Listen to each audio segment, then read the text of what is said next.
봄이 오는 길목에는 언제나 바람이 먼저 당도했다.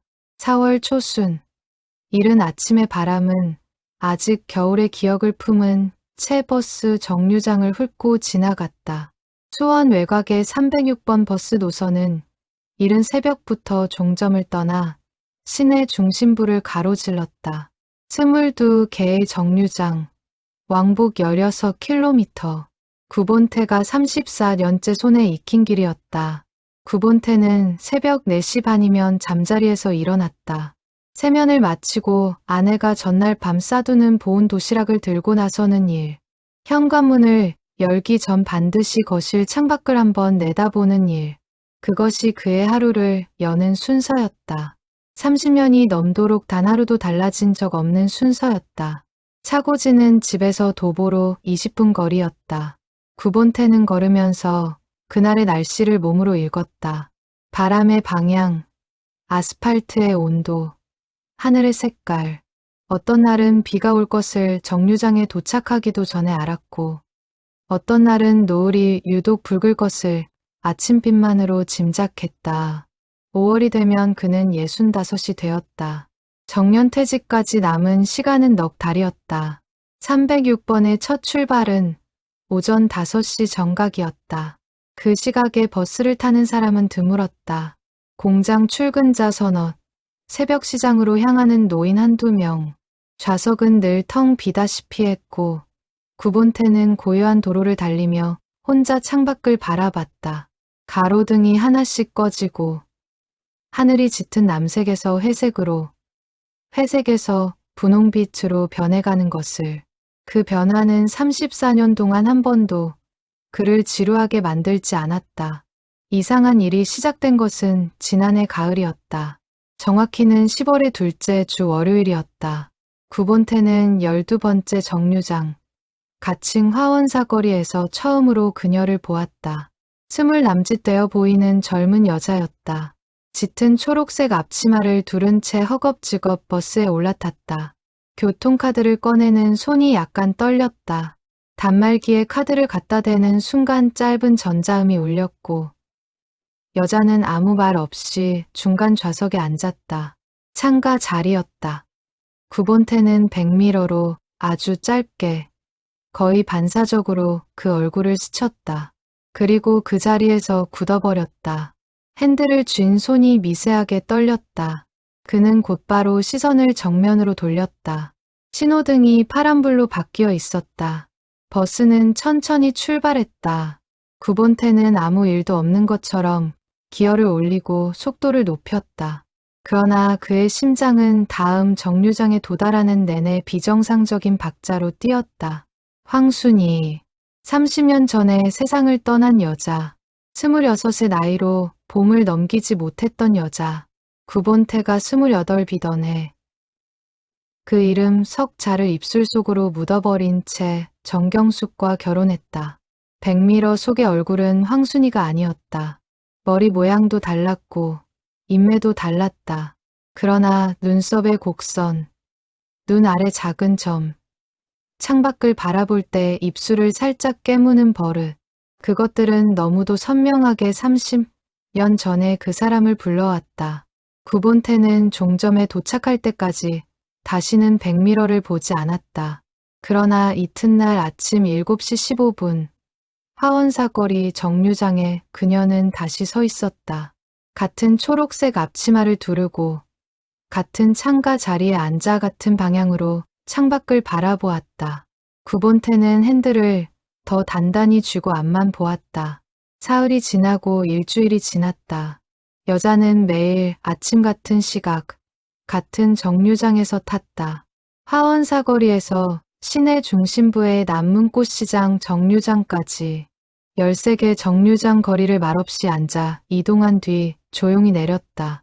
꽃시장. 구본태는 그제야 이해했다.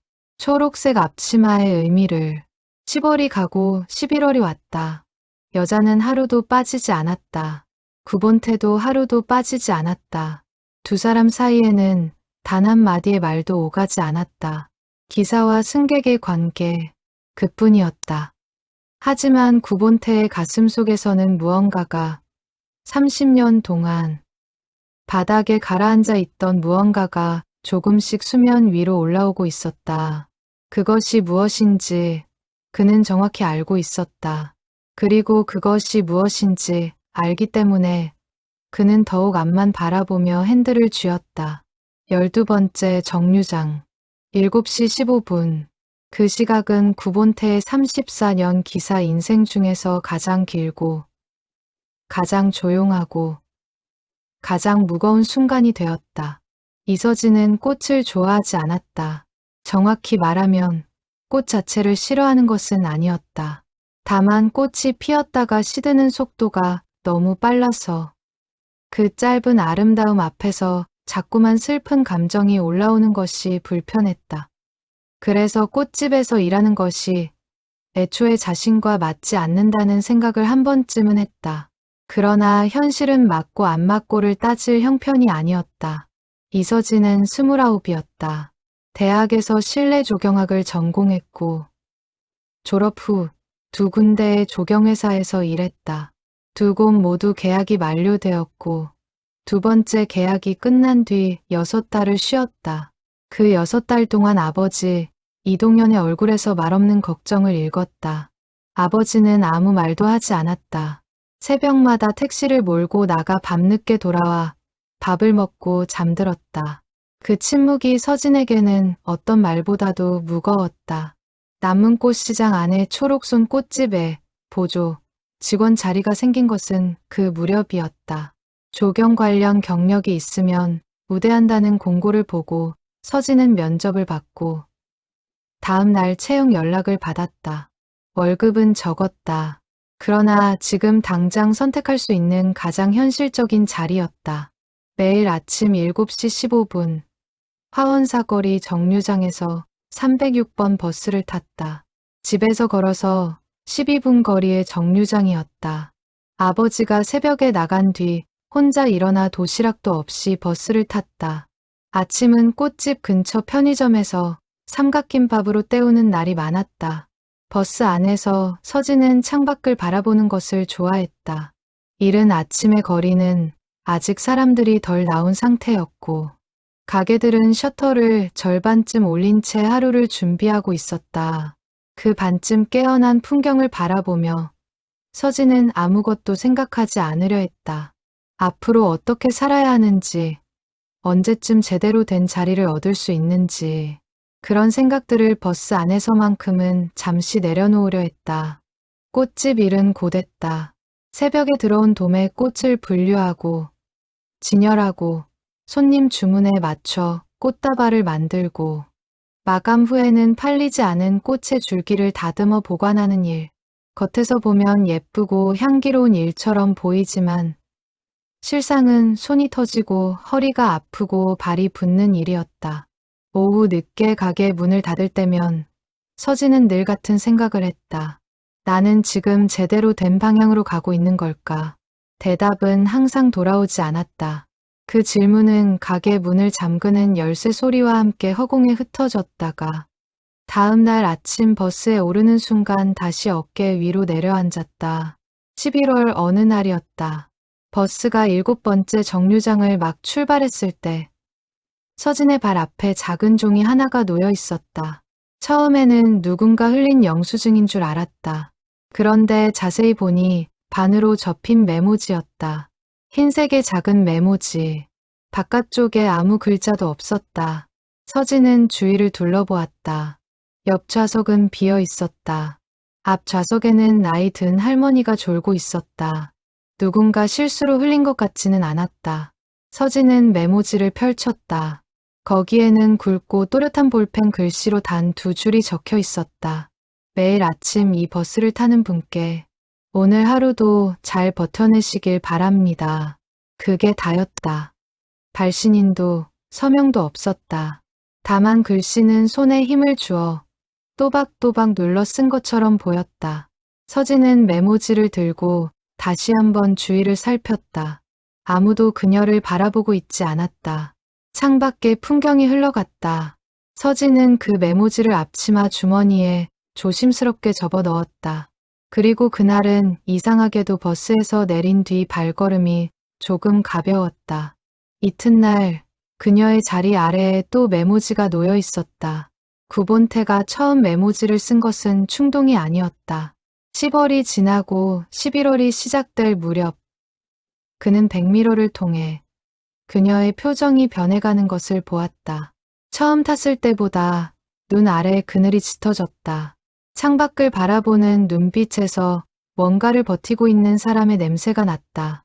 구본태는 그 눈빛을 알았다. 젊은 시절 황순이가 병원을 오가던 시절 그 얼굴에서 보았던 것과 같은 빛이었다. 어느 날 아침 버스가 종점에 돌아와 잠시 대기하는 시간에 구본태는 운전석 옆 칸에서 메모지를 꺼냈다. 회사에서 나눠준 간단한 메모지였다. 볼펜을 들고 오래 앉아 있었다.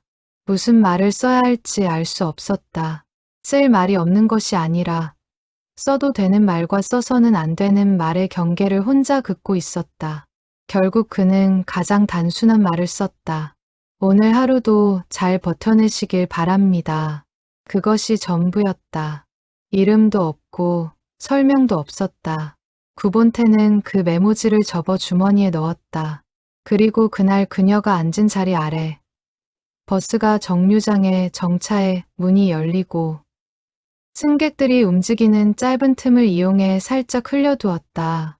마치 자신이 흘린 것처럼 자연스럽게 그가 다시 운전석에 앉았을 때 백미러에 그녀가 메모지를 펼쳐 읽는 모습이 비쳤다. 그녀의 표정이 어떠했는지 구본태는 확인하지 않았다. 눈을 정면으로 돌렸다. 신호가 바뀌었고 버스는 출발했다. 이튿날 구본태는 또 메모지를 썼다. 꽃을 다루는 손은 늘 따뜻할 것입니다. 사흘째 날에는 이렇게 썼다. 이 계절이 지나면 다음 계절이 옵니다. 그 다음 계절도 반드시 옵니다. 구본태는 문학적인 사람이 아니었다. 고등학교를 마친 뒤 곧바로 사회로 나왔고 책을 즐겨 읽는 습관도 없었다. 그러나 34년 동안 버스를 몰면서 사람들을 보았다. 아픈 사람, 지친 사람, 기쁜 사람, 슬픈 사람. 그들이 버스 안에서 짓는 표정들을 보며 그는 말 대신 침묵으로 많은 것을 배웠다. 그 침묵이 이제 볼펜 끝으로 새어나왔다. 동료 기사 오창민만이 그 사실을 알았다. 오창민은 구본태와 같은 차고지를 쓰는 15년째 함께 일한 동료였다. 어느 날 아침 구본태가 대기 시간에 메모지를 쓰는 것을 보고 가만히 옆에 앉았다. 뭐 써? 그냥이 뭔 그냥이야. 구본태는 잠시 침묵했다가 조용히 말했다. 버스에 매일 타는 승객인데 좀 힘들어 보여서. 오창민은 메모지를 빼앗아 보지 않았다. 그냥 고개를 끄덕였다. 괜찮겠어. 오해받을 수도 있잖아. 이름 안 써.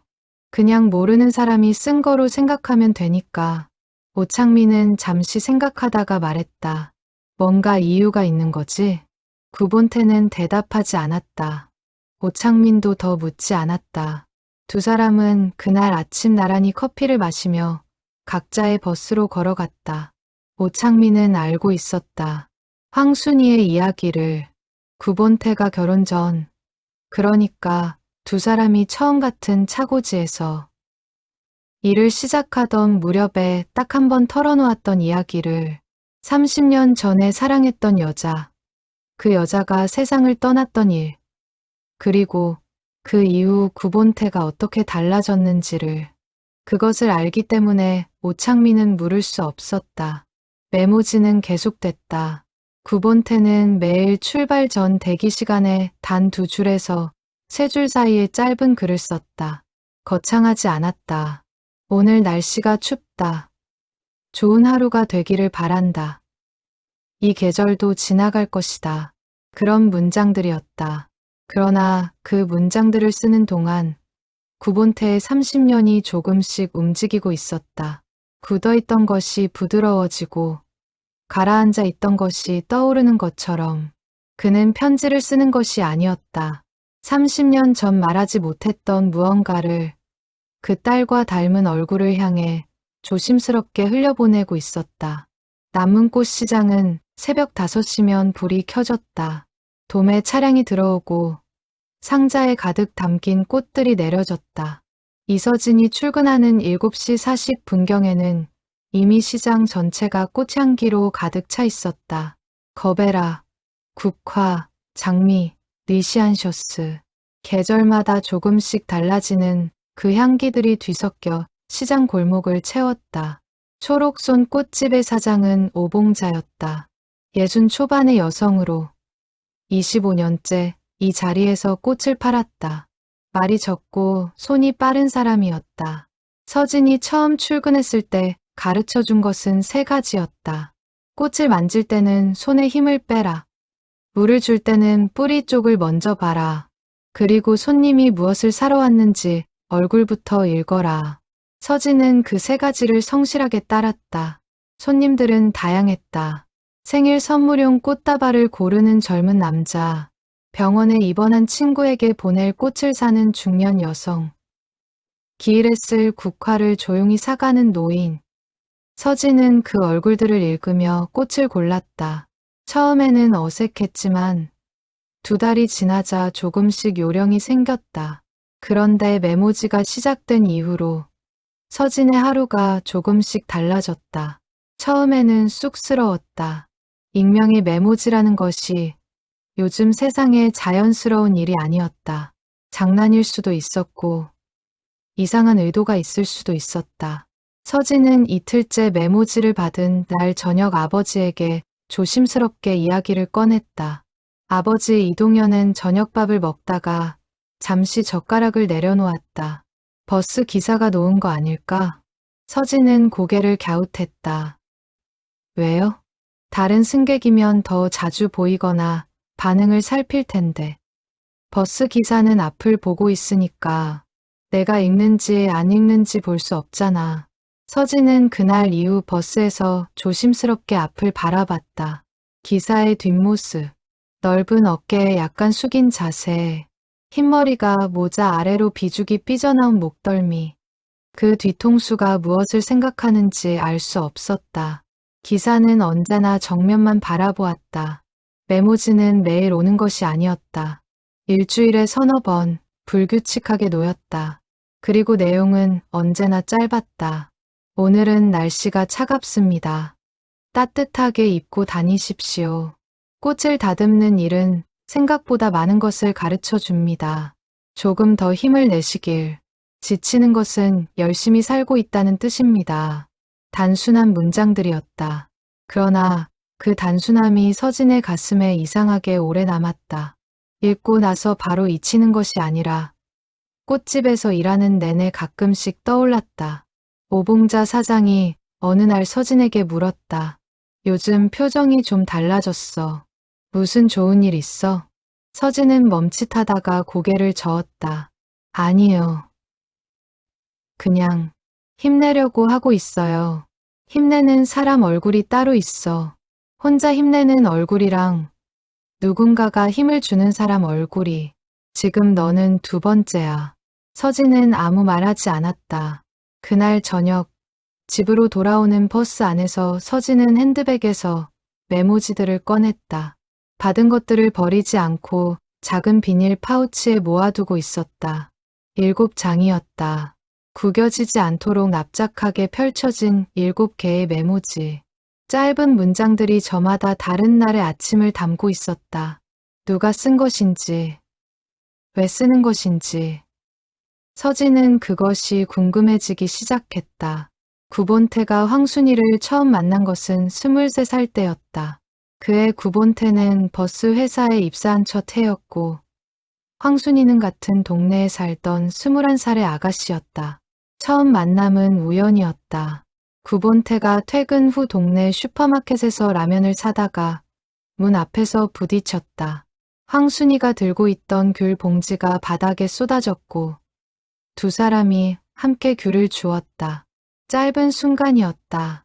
그러나 그 순간에 구본태는 무언가가 건드려지는 것을 느꼈다. 정확히 어디가 건드려진 것인지 설명할 수 없었다. 그냥 그 얼굴이 오래 남았다. 이후 두 사람은 동네 골목에서 이따금 마주쳤다. 말을 주고받기 시작한 것은 그로부터 2달 뒤였다. 황순이는 꽃꽂이 학원을 다니고 있었다. 장래에 꽃집을 열고 싶다는 꿈을 갖고 있다고 했다. 구본태는 버스를 모는 일이 좋다고 했다. 매일 다른 사람들의 하루를 실어 나르는 것이 괜찮은 일처럼 느껴진다고. 황순이는 그 말에 잠시 생각하다가 말했다. 그러면 오빠는 매일 수백 명의 하루를 조금씩 책임지는 거네요. 그 말이 구본태의 가슴에 박혔다. 두 사람이 가까워진 것은 그의 겨울이었다. 특별한 사건이 있었던 것은 아니었다. 그냥 자주 만났고, 같이 밥을 먹었고, 같이 걸었다. 구본태는 황순이에게 버스 안에서 본 사람들 이야기를 했고, 황순이는 꽃꽂이 학원에서 배운 것들을 말했다. 두 사람의 대화는 늘 조용했고, 조용하기 때문에 오래 지속됐다. 그러나 이듬해 봄, 황순이가 아프다는 이야기를 들었다. 처음에는 빈혈이라 했다. 그러다가 정밀 검사가 필요하다는 이야기가 나왔다. 구본태는 그녀가 병원에 가는 날마다 차고지에서 서성였다. 결과가 나오면 알려달라고 했고, 황순이는 고개를 끄덕였다. 결과는 좋지 않았다. 치료를 시작했고, 황순이는 꽃꽂이 학원을 그만뒀다. 구본태는 퇴근 후 시간이 날 때마다 병원을 찾아갔다. 황순이는 구본태가 오면 억지로 밝은 표정을 지어 보이려 했다. 구본태는 그것을 알면서도 모른 척했다. 그의 봄을 넘기지 못했다. 황순이는 26의 나이로 세상을 떠났다. 벚꽃이 지고 나서 일주일 뒤였다. 구본태는 그 이후의 시간을 일에 묻었다. 버스를 모는 것 외에는 아무것도 하지 않았다. 3년이 지나 정경숙을 만났고 그녀와 결혼했다. 정경숙은 좋은 여자였다. 구본태는 성실한 남편이었다. 두 사람 사이에 자식은 없었지만 조용하고 안정된 삶을 살았다. 황순이의 이름은 구본태의 입에서 다시는 나오지 않았다. 그것을 아는 사람은 오창민 뿐이었다. 오창민은 구본태가 이서진이라는 이름을 처음 언급한 날, 그것이 황순이와 관련된 일임을 직감했다. 그 승객이 얼마나 닮았어? 구본태는 한참 있다가 말했다. 눈 아래 점이 똑같아. 오창민은 잠시 침묵했다. 편지 계속 쓸 거야? 응. 경숙 씨는 알아. 알 필요 없어. 그냥 지나가는 승객한테 하는 거야. 오창민은 그 말을 반박하지 않았다. 구본태가 스스로를 어떻게 설명하든 그것은 구본태 자신이 감당해야 할 일이었다. 퇴직까지 넉 달 남았지. 응. 그때 노선도 끝나는 거야. 구본태는 창밖을 바라보며 고개를 끄덕였다. 끝나지. 오창민은 그 대답이 편지에 대한 이야기인지 30년 전 이야기에 대한 이야기인지 물어보지 않았다. 12월이 되었다. 구본태는 저녁이면 부엌 식탁에 앉아 메모지 대신 편지지를 꺼냈다. 정경숙이 잠자리에 든 뒤였다. 형광등 아래 구본태는 볼펜을 들고 한참을 생각한 뒤에 첫 줄을 썼다. 메모지가 아닌 편지지를 쓰기 시작한 것은 이유가 있었다. 어느 날 저녁 버스 안에서 이서진이 기침을 했다. 한 번이 아니라 연거푸 3번이었다. 어깨가 조금 움츠러들었다. 그리고 손으로 입을 막은 채 창밖을 바라보는 그 옆모습에서 구본태는 30년 전 병원 복도에서 본 황순이의 모습을 떠올렸다. 그날 밤 구본태는 아내가 잠든 뒤 식탁에 앉아 오래도록 아무것도 쓰지 못했다. 그는 자신이 이 편지를 왜 쓰는지를 다시 생각했다. 그것이 이서진을 위한 것인지, 황순이를 위한 것인지, 아니면 30년 동안 말하지 못했던 자기 자신을 위한 것인지, 답은 나오지 않았다. 그러나 볼펜은 움직였다. 오늘 버스 안에서 기침을 하셨지요. 많이 피곤하신 것 같았습니다. 차가운 계절에는 목을 따뜻하게 하는 것이 먼저입니다. 이 편지를 쓰는 사람이 누구인지 당신은 모르겠지만 당신이 매일 아침 그 버스를 타고 그 자리에 앉아 창밖을 바라보는 것을 먼 곳에서 조용히 응원하는 사람이 있다는 것만 알아주십시오. 9번태는 다 쓴 뒤 편지지를 접어 흰 봉투에 넣었다. 봉투 겉면에는 아무것도 쓰지 않았다. 이튿날 아침 버스가 화원사거리를 출발한 지 2 정류장을 지났을 때 9번태는 짧은 대기 시간을 이용해 그 봉투를 이서진의 좌석 아래에 놓았다. 그날 저녁 집으로 돌아오는 길에 이서진은 버스 안에서 봉투를 꺼내 펼쳤다. 버스 창밖으로 도시의 불빛이 흘러갔다. 편지지 위에 새겨진 문장들을 읽는 동안 서진의 눈이 조금 붉어졌다. 그것이 수치심인지 고마움인지 아니면 오랫동안 아무도 알아채지 않았던 자신의 지침을 누군가 먼저 발견했다는 이상한 놀라움인지 구분할 수 없었다. 서진은 그 편지를 파우치에 넣었다. 집에 돌아와 아버지에게 말했다. 편지예요. 이번엔 봉투로 왔어요. 이동현은 편지를 건네받아 조용히 읽었다. 다 읽고 나서 식탁 위에 내려놓았다. 나쁜 사람은 아닌 것 같아. 어떻게 알아요? 나쁜 사람은 이런 글을 못 써. 이건 걱정하는 사람이 쓴 거야. 서진은 아버지의 말을 한참 생각했다. 알아내야 할까요? 누군지. 아버지는 잠시 침묵하다가 말했다. 서두를 필요는 없어. 언젠간 알게 되는 것들이 있어. 1월이 지나고 2월이 왔다. 9번태의 편지는 이제 일주일에 2번 봉투로 전달됐다. 메모지에 2서너 줄에서 시작했던 글이 이제 편지지 한 장을 조금 넘기는 분량이 되어 있었다. 9번태는 쓰면서 놀랐다. 자신이 이렇게 많은 말을 가지고 있었다는 것에 버스 안에서 본 사람들 이야기를 썼다. 매일 아침 3번째 정류장에서 타는 할아버지가 오늘은 새 모자를 쓰고 왔다는 것. 종점 근처에 새로 생긴 빵집의 굴뚝에서 처음으로 연기가 피어올랐다는 것. 해가 점점 길어지고 있다는 것. 그리고 가끔, 아주 가끔 황순이의 이야기를 돌아서 썼다. 직접적으로 말하지 않았지만 그 그림자가 문장 아래 깔려 있었다. 오래전에 꽃을 좋아하는 사람을 알았습니다. 그 사람이 꽃집을 열고 싶다고 했을 때 저는 그 꿈이 이루어지는 것을 보지 못했습니다. 그래서인지 꽃을 다루는 손들이 유독 눈에 들어옵니다. 이서진은 그 문장을 읽고 오래 앉아 있었다. 오래전에 꽃을 좋아하는 사람을 알았다. 그 말이 마음에 걸렸다. 이 편지를 쓰는 사람에게 누군가가 있었던 것이었다. 그리고 그 사람을 잃었다. 그 상실이 이 편지들 아래에 흐르고 있었다.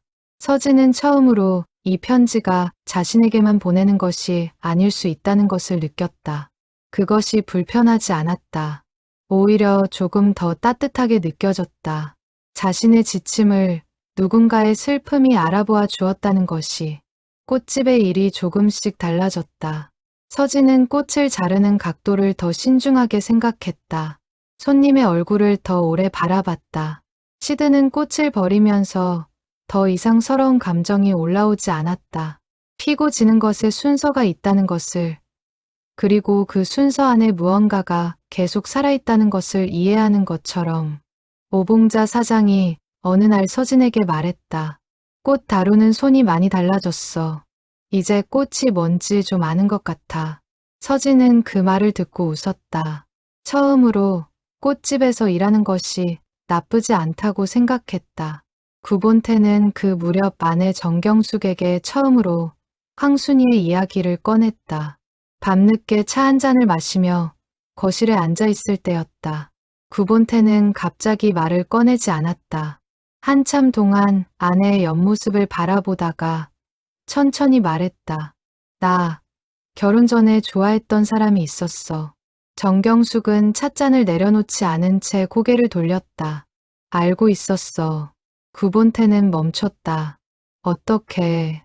당신은 너무 조용한 사람이야. 이유 없이 그렇게 조용한 사람이 없어. 상처를 안고 사는 사람이 그렇게 조용한 거야. 구본태는 오래 침묵했다. 미안해. 왜 미안해? 당신이 나한테 잘못한 게 뭐가 있어? 그냥 그 사람은 어떻게 됐어? 일찍 갔어. 정경숙은 고개를 끄덕였다. 더 묻지 않았다. 그 사람 잘 기억해줘. 그것이 전부였다.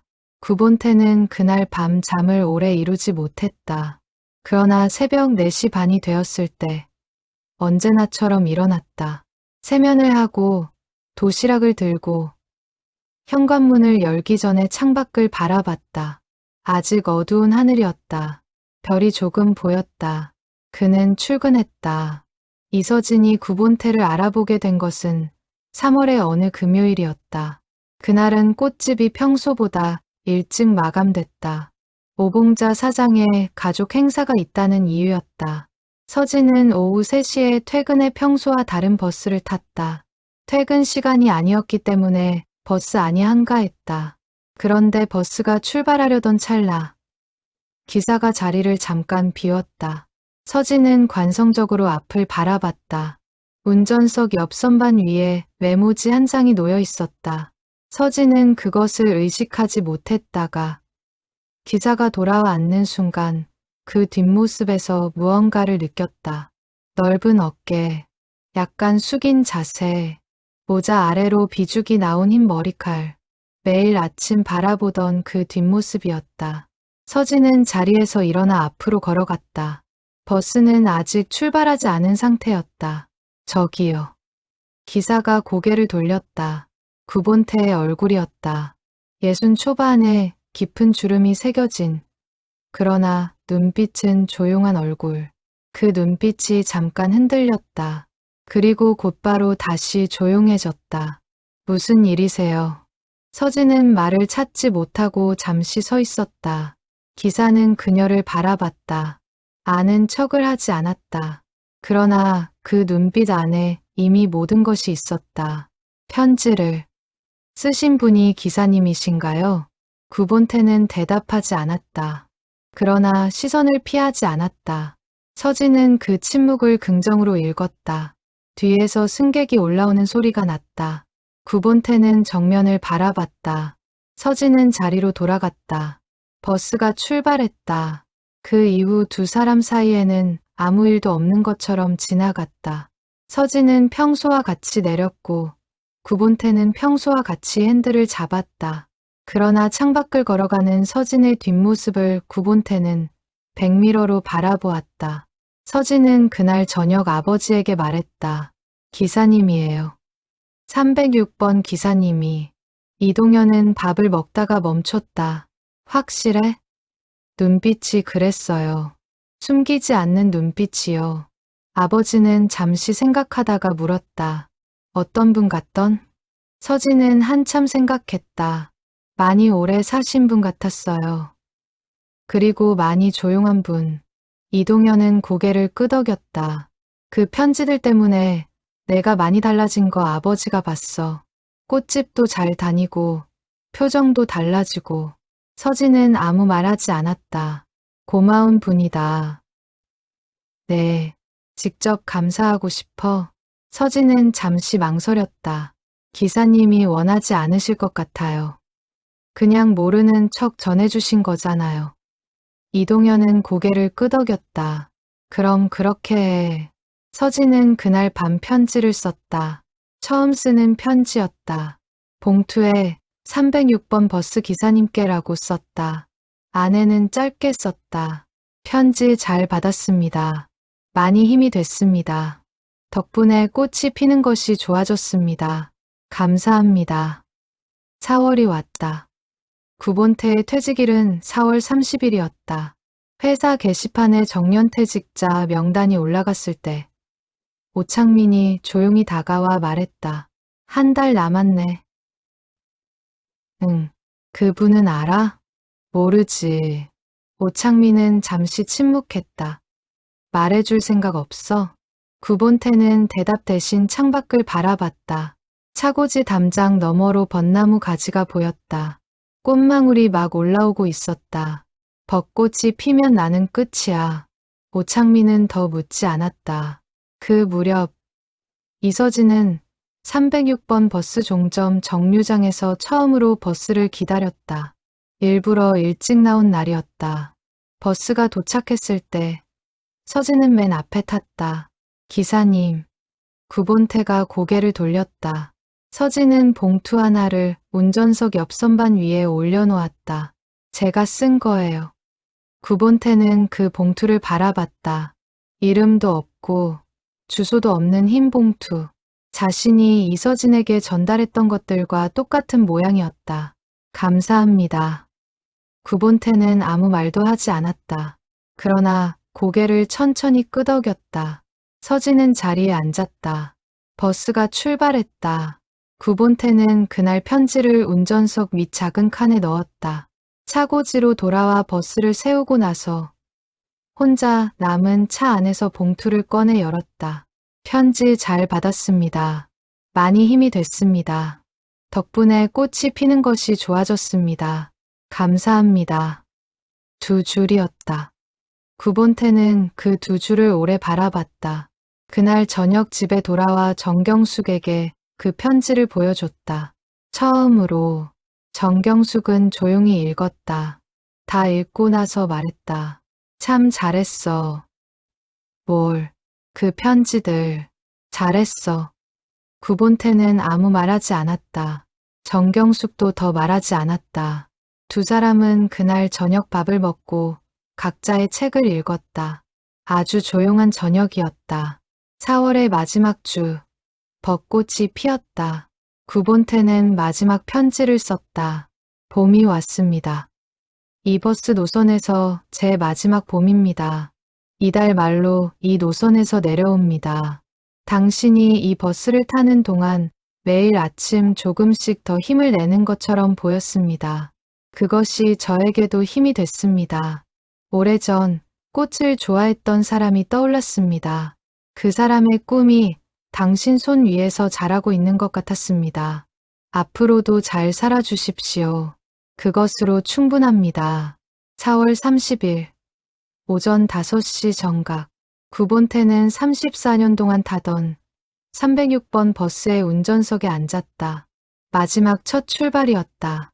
차고지 게이트를 빠져나가면서 그는 가로등이 꺼지는 것을 봤다. 하늘이 어두운 남색에서 회색으로 바뀌고 있었다. 오늘은 특별히 다른 것이 없었다. 같은 도로, 같은 정류장, 같은 신호등. 22개의 정류장을 지나고 왕복 16km를 달리는 것. 34년 동안 수만 번 반복한 것. 그러나 오늘은 마지막이었다. 화원사거리에 도착했을 때 시각은 7시 12분이었다. 이서진은 정류장에 서 있었다. 오늘도 초록색 앞치마를 두르고 있었다. 버스가 멈추자 올라탔다. 단말기에 카드를 대고 중간 자리에 앉았다. 창가 자리. 구본태는 출발했다. 10번째 정류장에서 버스가 잠시 대기했다. 구본태는 마지막 봉투를 좌석 통로에 놓았다. 봉투 겉에 오늘 처음으로 한 줄을 썼다. 마지막 편지입니다. 이서진은 그 봉투를 집어들었다. 겉면의 글씨를 읽은 순간 손이 멈췄다. 버스는 계속 달렸다. 서진은 봉투를 열어 편지를 읽었다. 조용히, 천천히. 버스 안은 조용했고 창밖에는 벚꽃이 피어 있었다. 남문꽃시장 정류장에 도착했다. 서진은 내리지 않았다. 앉아 있었다. 버스 안에 다른 승객들이 내렸다. 서진만 남았다. 다음 정류장이 지났다. 그 다음도. 서진은 내리지 않고 종점까지 탔다. 종점에 버스가 멈췄다. 구본태가 핸들에서 손을 뗐다. 시동을 껐다. 34년 만에 처음으로 차 안에서 아무것도 하지 않았다. 뒤에서 발소리가 났다. 서진이 앞으로 걸어왔다. 기사님. 구본태가 고개를 돌렸다. 서진은 편지를 들고 있었다. 눈이 붉어져 있었다. 그러나 울지는 않았다. 그냥 그 편지를 들고 서 있었다. 저 어머니 사진을 한 번도 본 적이 없어요.